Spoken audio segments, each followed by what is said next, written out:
Nahiya naman kayo sa inyong kapwa Pilipino. Binastos pa nila ako.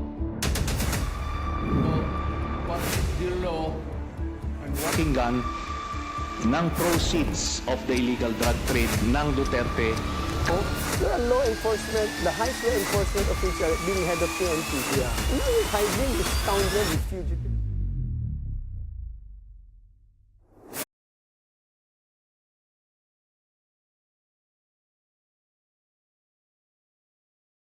Mm.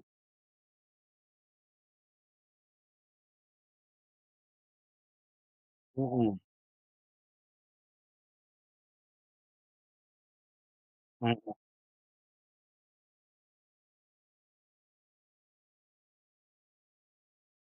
Sabi ko nga po dun nga po sa isa sa mga podcast ko, pinag-usapan yung West Philippine Sea. Ang daling gawing propaganda, yung isang salita, isang picture, paulit-ulit kahit mali naman information. And I think yun yung malungkot po eh. I also want to know kung may isang tao po no sa inyong palagay lumabas ulit, magkaroon ng aligasyon Mm. or statement against sa korupsyon sa gobyerno, ba't po ba agad itong imbestagahan? Kasi yun yung parang nakikita kong playbook ng mga anti-Marcos eh. They're gonna make a scene, palalakihin nila yon, gagawa sila mga extreme statement, tapos ura-urada itong mga DDS senator, automatic magsisimulang mag-press con at pagsasabing kailangan imbestigahan. Tingin niyo po ba dapat gano'n na maging sistema na? Hindi, yun nga yung sinasabi natin na dapat, maghalal na tayo ng matalinong ano, mga kababayan. Once and for all mga kababayan, maglatag na po tayo ng matitinong senador na hindi 'no, nagiging puta ng iisang politiko.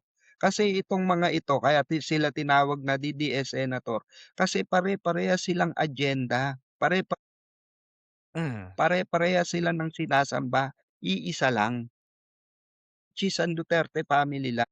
Imagine ninyo ito gaano kasaklap na naglagay tayo ng isang politiko, example si Senator Robin Padilla, na meron siyang statement, matinding statement harapang, sinabi niya sa publiko, "Sunugin niyo katawan ko rito, mangangamoy DDS ako." Kung hindi sasabihin Mm. ni Tatay Digong na tumakbo ako, hindi ako tatakbo. Imagine niyo, meron tayong iniluklok, meron kayong iniluklok na senador na supposed to be dapat manilbihan sa taong bayan. Dapat yung, loyalty niya ay nasa taong bayan, hindi nasa Duterte, 'di ba? Tama. Come on, parang sinasabi na rin natin dito na ganito na lang maging sistema natin, 'di ba? Sa mga darating na panahon, eh hindi po gano'n yung narrative kasi na inaano nila eh, 'no, na pinapasabog nila eh sa Pilipinas. Gano'ng mindset yung gusto nilang ipamana sa mga kabataan. Which is ano, yung umidolo ka ng isang politiko na which is hindi dapat, 'di ba? Kasi for example, 28, eto lagi ko sinasabi 'to sa mga live ko, 'no? Kung siya ang hinalal ng taong bayan, susunod ako. Hindi ko siya kakalabanin. Kasi bakit? Majority yun. Kasi sa Mhm. politika, ang magdidikta diyan taong bayan.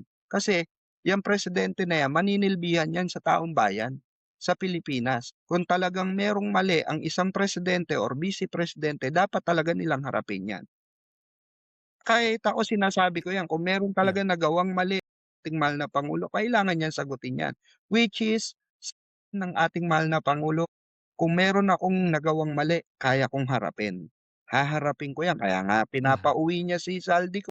Sige, harapin mo rito yung kaso mo at kasuhan mo ko, harapin ko yung kaso ko na ikakaso mo sa akin. That's it, 'di Mhm. ba? Kasi hindi pupuwede yung ganyan na puro mabubuhay tayo sa mind conditioning ng isang klase ng politiko na wala namang ano ginawa sa bayan o hindi manira lang ng kapwa niya politiko. Kasi gano'n na lang ang magiging mindset, eh, gano'n ang ibabato na mindset ng mga pulitikong, masabi kong tiko de pulpol, kagaya nitong mga senador na kailangan iimbestigahan agad.